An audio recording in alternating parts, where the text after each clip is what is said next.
walking your bias against firearms into school, like Oberlin High School in Allen Parish, Louisiana did last week.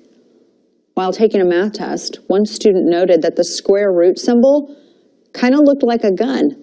And because bias distorts reason and logic and sanity for some people who just are bigoted towards the Second Amendment, that simple comment led to deputies, I'm not making this up, launching an investigation of a terror threat.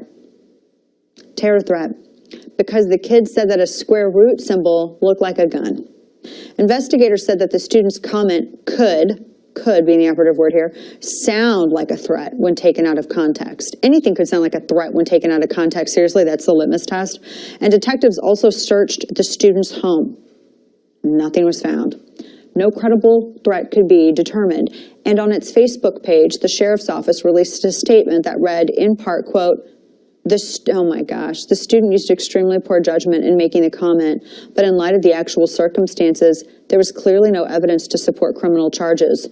The matter has since been turned over to the Allen Parish School Board for determination of disciplinary action. Are you serious? See, it wasn't the student who had poor judgment here. It was the adults who exhibited poor judgment and completely went off like Chicken Littles, screaming just because he simply said, the square root symbol looked like a gun. Guess what it does? From involving, you know what else looks like a gun? The state of Florida, when I do my hand like this, the letter L. I mean, where all do you want to go with it? From involving authorities to authorities launching a terror investigation, that's good judgment, but the kid simply saying, you know what, this symbol looks like a gun, that kid that's child abuse is what this is. You're abusing children and you're trying to brainwash them through fear-mongering to even walk anywhere near discussing firearms. We're treating firearms like Voldemort's name in Harry Potter, that which should not be named. And the level of reaction that this child was subjected to is insane because of anti-gun bias.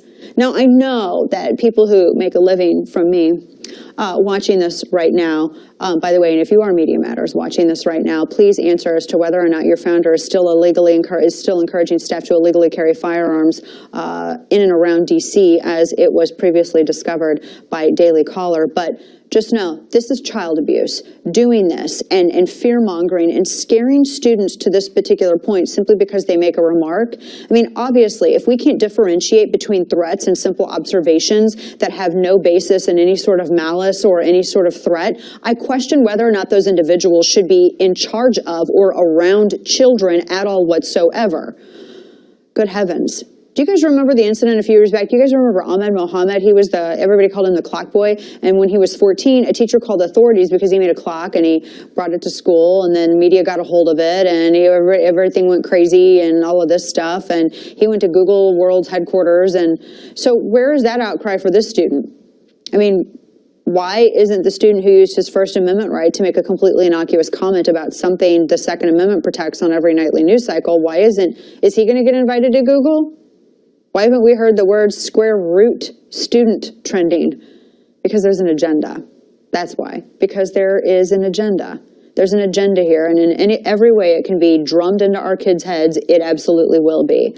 This is another example of not just of a double standard, but I think it's another example of child abuse. Can you imagine what this student felt like when you have the police called in and their home is searched simply because he made an observation about a square root symbol? That's child abuse. Stop.